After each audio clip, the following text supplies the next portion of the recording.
the CEO of Helios AI, a platform that tracks agricultural commodity disruptions across 90 countries and 77 commodities using billions of data points, said in the Wall Street Journal last week that his company predicts global food prices will rise by as much as 18% by the end of 2026. And then he said something that I have not been able to stop thinking about since I read it. He said the fuse was lit in February and the harvest damage is already locked in. Locked in, not projected, not possible. Locked in. Because food crises do not begin with empty grocery store shelves. They begin months earlier in the dirt when a farmer in Iowa or Illinois or Indiana or Brazil or India stands in a field in April and makes a decision about what to plant and how much fertilizer to apply based on what fertilizer is available and what it costs. And right now, in mid-April 2026, the fertilizer is not available in sufficient quantities, and the cost of what is available has risen by 20 to 46% in a matter of weeks because the Strait of Hormuz, through which approximately one-third of the world's internationally traded fertilizer normally passes, has been closed since February 28th. The chief economist of the Food and Agriculture Organization of the United Nations, Maximo Torero, said last week that 30 to 35% of crude oil is not moving. 20% of natural gas is not moving, and between 20 to 30% of fertilizers are not moving. And he warned that we need to avoid export restrictions, especially now for fertilizers and energy, because without coordination, vulnerable countries will be priced out of essential supplies. The World Food Program estimates that the conflict could push 45 million additional people into acute hunger by mid-2026. The World Bank documented that urea prices surged nearly 46% month over month between February and March 2026, and the USDA, using data from before the war even started, had already projected a 3.1% average increase in all food prices for 2026. That projection is now obsolete. It was calculated before the strait closed, before the fertilizer stopped moving, before the fuse was lit, and the harvest damage is already locked in. And I need you to understand what __0__ means in agricultural terms, because it is different from every other kind of economic damage. When a factory closes, you can reopen it. When a shipping lane is blocked, you can reroute. When a price spikes, it can fall back. But when a crop is planted with insufficient fertilizer during a window that is measured in days, the yield reduction is permanent for that growing season. There is no catch-up. There is no second chance. The biology does not care about the ceasefire timeline. Corn planted in April with 75% of normal nitrogen will produce less corn in October. Full stop. No policy intervention, no emergency funding, no executive order can change the photosynthesis that is happening right now in every field across the Corn Belt with less fertilizer than the plant needs. The FAO's David Laborde, director of the Agri-Food Economics Division, warned that even if tensions ease, it could take days or weeks for shipping traffic to normalize, and that delay is critical because the agricultural calendar waits for no one. The spring planting window in the Northern Hemisphere is right now, not next month, not when the diplomats reach an agreement, right now. And the fertilizer that those crops need is sitting in holds of ships that cannot move through a waterway that has been closed for 7 weeks. The biological clock is ticking, and it cannot be paused. 50% of the world's traded urea passes through a waterway that has been closed for 7 weeks and counting. Foreign Policy published an analysis 3 weeks ago that laid out the fertilizer crisis in terms that should terrify anyone who eats food. About one-third of fertilizer that is shipped by sea travels through the Strait of Hormuz. But for urea, the most commonly used nitrogen fertilizer in the world, the concentration is even higher. Helios AI's CEO said that 50% of globally traded urea transits through the now-closed strait. And Qatar Fertiliser Company, known as QAFCO, the world's largest urea production site, is currently offline. Offline. The single largest production facility for the single most important crop nutrient on Earth is not producing, and the Northern Hemisphere spring planting season is underway right now, in April, without full access to the fertilizer that corn, wheat, and rice require during their early growth stages. Foreign Policy warned that cereal plants absorb the vast majority of their nitrogen needs during early growth. Applying fertilizer later in the growth cycle is less effective. Reducing nitrogen application by 10 to 15% or delaying application by 2 to 4 weeks can reduce corn yields by 10 to 25%. The Helios CEO put it in the bluntest terms possible. Fertilizer not applied in April cannot be retroactively applied in July. That sentence is the entire story.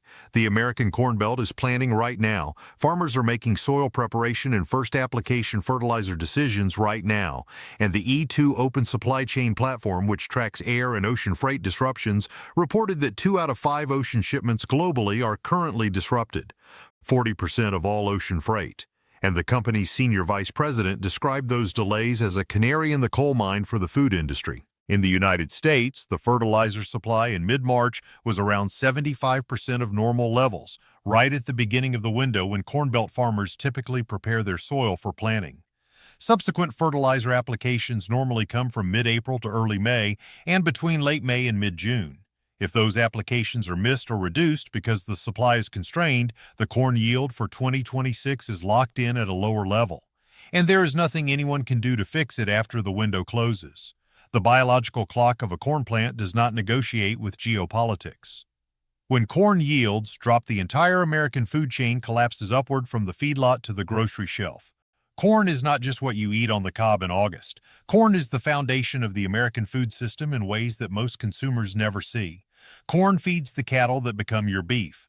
Corn feeds the hogs that become your pork. Corn feeds the chickens that become your poultry and your eggs. Corn is processed into high-fructose corn syrup that sweetens a staggering percentage of American packaged foods. Corn is distilled into ethanol that is blended into 98% of the gasoline sold in the United States. Cornstarch, corn oil, and corn-derived additives appear in thousands of products that have nothing to do with agriculture on their labels. When corn yields drop, the price of corn rises. When the price of corn rises, the cost of feeding every animal in the American livestock system rises. When feed costs rise beyond what ranchers can absorb, they are forced to make a devastating choice. They can absorb the losses and go bankrupt. Or they can sell or slaughter their breeding animals, the cows and sows that represent the future of the food supply, to reduce feed costs in the short term. In 2022, when a combination of persistent drought and high costs hit American agriculture, producers killed 13.3% of the national beef cow herd. That is not a number that recovers quickly. A beef cow takes 2 years to reach slaughter weight. If you kill the mother, you have eliminated not just the mother, but every calf she would have produced for the next 10 years. The American cattle herd was already at a 75-year low heading into 2026. The combination of the 2022 drought liquidation and the ongoing cost pressures has reduced the national herd to levels not seen since the late 1940s, when the U.S. population was half of what it is today. There are fewer cattle producing beef for twice as many Americans. And a 2026 corn yield reduction driven by fertilizer shortages would add a new cost pressure on top of a herd that is already historically depleted. In 2012, when a Midwest drought slashed corn yields by 13%, the resulting surge in feed prices pushed U.S. poultry prices up 20%. That was one season, one drought, one yield reduction. The 2026 scenario is not a regional drought. It is a global fertilizer disruption affecting every major agricultural region simultaneously. The Helios CEO said the conversation about insufficient fertilizer is being replicated from the Punjab to the Po Valley to the Cerrado. Farmers in India, Italy, and Brazil are all making the same calculations as farmers in Iowa, and every one of them is arriving at the same answer. Less fertilizer means less yield. Less yield means less food. Less food means higher prices. And higher prices in a global commodity market mean higher prices everywhere, including in the United States, regardless of domestic production levels, because the global market sets the price. And the livestock cascade does not stop at beef. When feed costs rise, dairy farmers face the same impossible math. A dairy cow consumes approximately 100 pounds of feed per day. When corn-based feed increases by 20%, the cost of maintaining a dairy herd climbs by thousands of dollars per month. Dairy farmers who are already operating on margins of less than $1 per gallon of milk will face a choice between absorbing losses that push them toward bankruptcy or reducing herd sizes that further tighten the milk supply. Cheese, butter, yogurt, ice cream, whey protein, infant formula, every dairy-derived product in the American grocery store starts with a cow that eats corn. And the corn was supposed to be fertilized in April with urea that is currently trapped behind a naval blockade in the Persian Gulf. The nitrogen fertilizer that American farmers need for this spring was supposed to arrive weeks ago. Some of it was produced at the Qatar Fertiliser Company, the world's largest urea plant, which is offline. Some of it was loaded on ships that are among the 230 tankers waiting inside the Gulf with nowhere to go. And some of it will never arrive at all because the insurance costs for transiting the strait have risen to levels that make certain shipments economically unviable, even if the waterway were reopened this afternoon. The American grocery store operates on 72 hours of inventory, and the system has zero tolerance for disruption. The modern American grocery store is an engineering marvel of just-in-time logistics. Every product on every shelf arrived within the past few days, was ordered based on algorithmic demand forecasting, was transported by a diesel-powered truck from a regional distribution center, was stocked by a workforce that is chronically understaffed, and will be replaced by the next delivery that is already scheduled to the hour. The system is optimized for efficiency. It is not optimized for resilience. The average grocery store carries approximately 72 hours of inventory on its shelves at any given time. 3 days. That number is not a flaw in the system. It is the system. Carrying more inventory costs money. Refrigerated storage costs money. Spoilage costs money. Capital tied up in excess inventory costs money. So the industry eliminated the buffers. Every major grocery chain in America operates on a just-in-time model where the gap between consumption and replenishment is measured in hours, not weeks. And the consequences of that optimization become visible the moment any link in the chain is disrupted. In May of 2021, the Colonial Pipeline ransomware attack shut down fuel distribution for 6 days. Gas stations from Virginia to Florida ran dry within 48 hours. Consumers who saw the shortages in the news drove to every station they could find and filled their tanks, their gas cans, and in some cases, plastic bags. The panic buying compounded the shortage. The physical disruption removed supply. The behavioral response removed more supply. And the system that was designed for steady-state efficiency could not absorb either shock, let alone both. The same dynamic operates in grocery. When any category of food becomes scarce or when any media report suggests scarcity is possible, panic buying strips shelves within 24 to 48 hours. The system then takes days to resupply because the distribution centers are calibrated for normal demand patterns and cannot surge production or transportation to meet a spike that is driven by fear rather than consumption. The labor shortages that have plagued the trucking, food processing, and retail sectors since the pandemic have not been resolved. Every stage of the supply chain is running with fewer workers than it needs. When disruptions hit, there is no reserve workforce to call in. There are no extra truck drivers, there are no idle processing lines, there is no slack in the system. And the Iran war fertilizer disruption is not a one-day event like a ransomware attack. It is a multi-month structural disruption that will reduce yields, raise input costs, and increase food prices across every category for the remainder of 2026 and potentially into 2027. The Helios CEO said the strait will reopen, but the food system clock does not reset when it does. The fuse was lit in February. The harvest damage is already locked in. Bird flu has killed 185 million birds, and the egg supply is already at crisis levels before the fertilizer shock even arrives. The fertilizer crisis is arriving on top of a protein supply chain that was already under extraordinary stress. Highly pathogenic avian influenza, commonly called bird flu, has resulted in the culling of over 185 million birds in the United States since 2022, the largest animal disease event in American history. Egg prices remain more than double their 2019 baseline in most markets. And the disease is not contained. New outbreaks continue to appear in commercial poultry flocks across multiple states. Every outbreak triggers the mandatory depopulation of the entire flock at the affected facility, which can mean the destruction of hundreds of thousands of birds in a single event. The replacement cycle for a commercial laying flock takes approximately 18 to 22 weeks from the time a new pullet is placed to the time she begins producing eggs at commercial rates, which means every depopulation event creates a gap of 4 to 5 months in the supply before the facility can return to production. And while the eggs are the most visible consumer impact, the bird flu crisis is also disrupting the turkey and broiler chicken supply chains. Turkey production has been particularly hard hit because turkey flocks are more susceptible to the virus and take longer to replace. And the poultry feed that sustains these flocks is made from corn and soybean meal, both of which are subject to the fertilizer-driven price increases that are arriving from the Strait of Hormuz closure. So the cost of replacing the destroyed birds is rising at the same time the supply of replacement birds is constrained by the ongoing disease, and the feed that the replacement birds require is becoming more expensive because the fertilizer that grows the corn that feeds the chickens is stuck on tankers in the Persian Gulf. Each layer of the food system is connected to every other layer, and every layer is currently under simultaneous stress from a different direction. Bird flu from biology, fertilizer from geopolitics, diesel from the oil shock, labor from demographics, insurance from maritime risk, and consumer demand from panic buying that can empty a shelf in hours and take weeks to refill. The countries that normally export food to America are about to stop because they will need it for themselves. Foreign policy warned that in past crises, countries have restricted exports to protect domestic markets and that those restrictions exacerbate global shortages.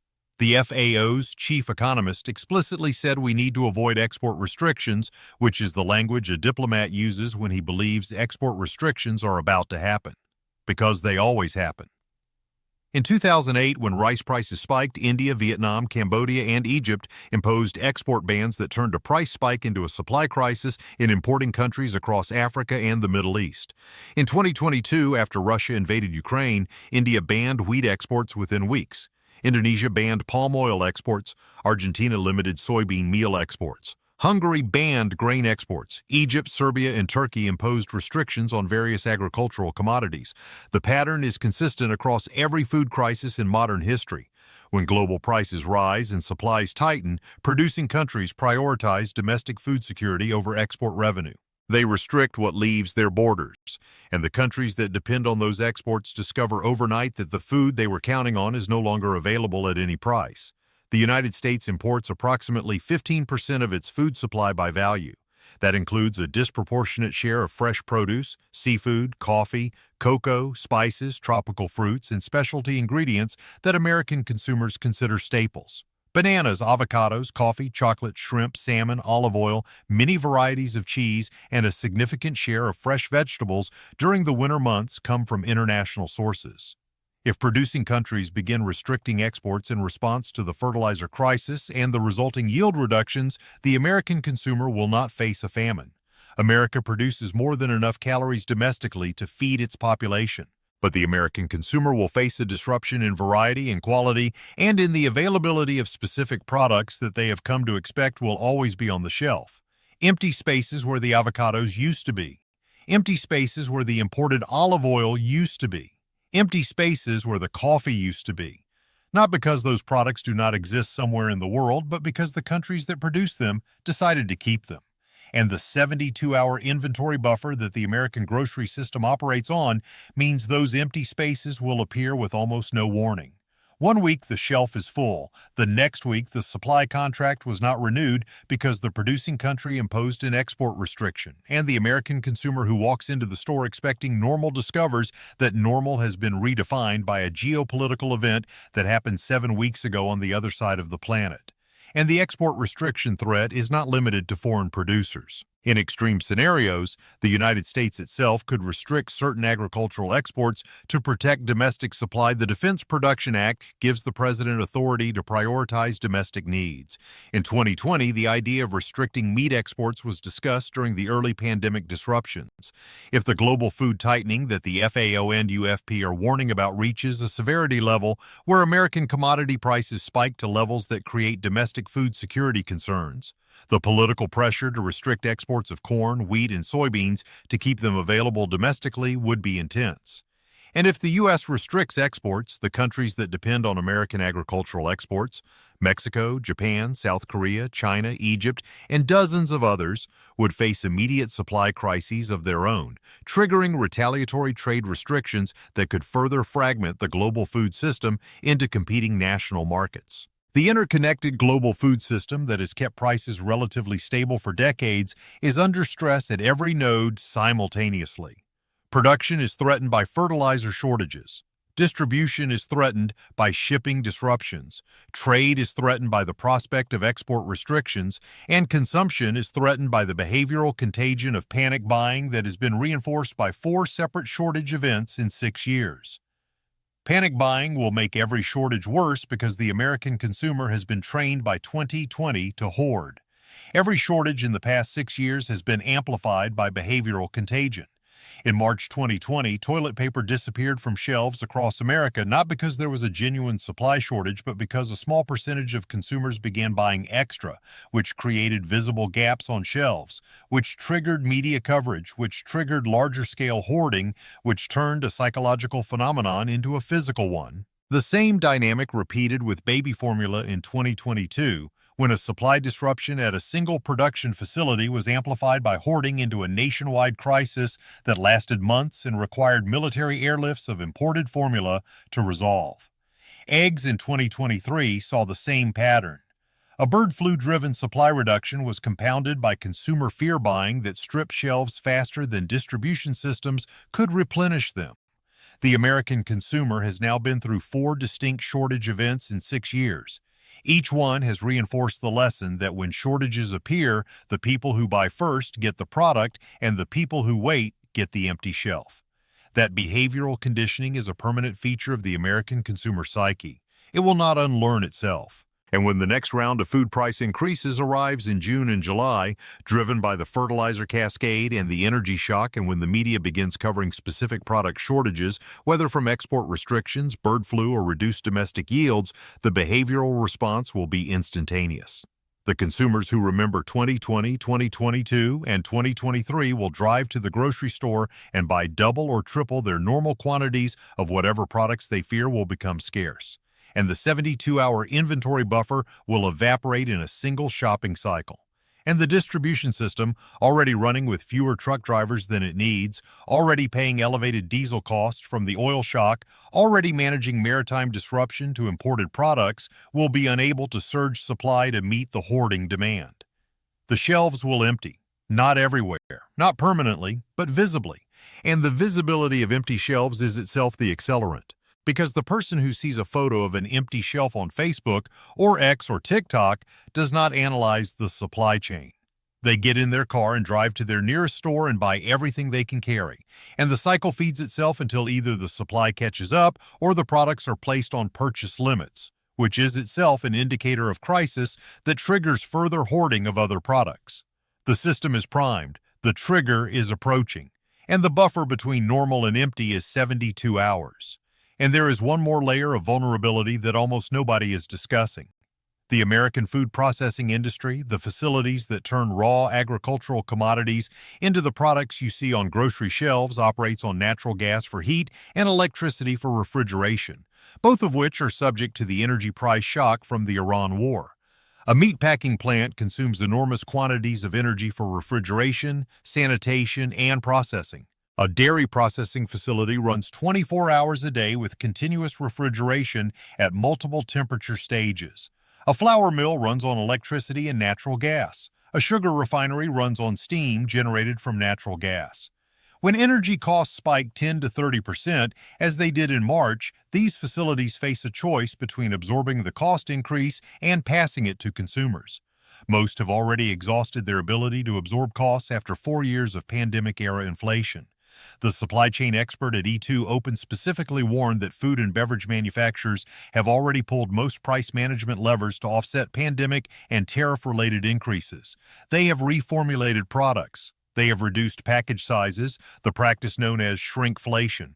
They have renegotiated supplier contracts. They have optimized logistics routes. There is almost nothing left to pull. The next round of cost increases from the fertilizer and energy shock will go directly to the consumer because the producers have no remaining buffer to absorb them. And the American consumer, who is already spending 36% more on food than they spent in 2014, who is already skipping meals, already using BNPL for groceries, already at record low consumer sentiment, will receive those price increases on top of everything that is already accumulated, not instead of. On top of. 318 million people worldwide are already facing crisis levels of hunger or worse in 2026, according to the World Food Programme's latest global outlook published yesterday. The WFP said nearly 70% of acutely food-insecure people already lived in fragile or conflict-affected countries before the Iran war began. The war has made it worse, And the 45 million additional people the WFP estimates could be pushed into acute hunger by mid-2026 are concentrated in the regions of the world that are most dependent on imported energy and imported fertilizer, the exact commodities the Strait closure has disrupted. But Americans should not comfort themselves with the assumption that a crisis in the developing world will not reach their grocery store. The global food system is a single integrated market. When corn prices rise because of reduced yields in Iowa, the buyers in Egypt and Nigeria and Indonesia who depend on American corn exports pay more. When they pay more, the exporters sell more abroad because the international price exceeds the domestic price.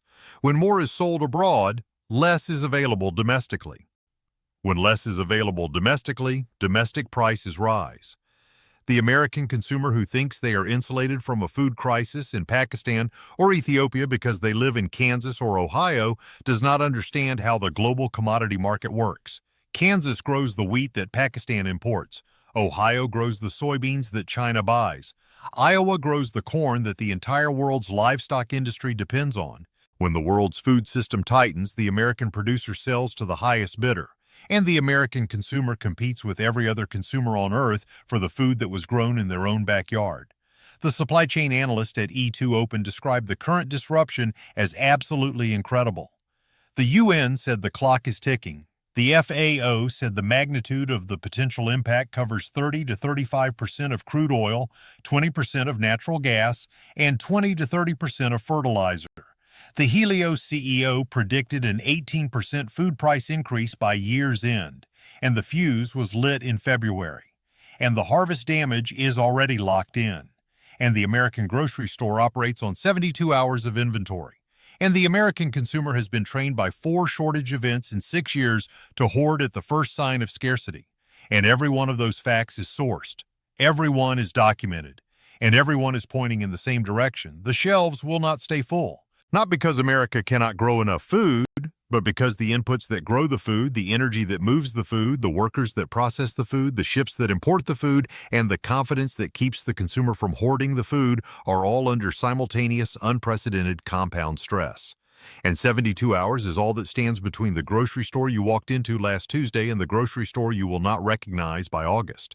The inputs are constrained, the energy is expensive, the labor is short, the ships are stranded, the fertilizer is missing, the birds are dying, the cattle herd is at a 75-year low, the consumers are primed to hoard, the producers have no more levers to pull. And the biological clock of the spring planting season is ticking past the window where any of it can be fixed for this year's harvest.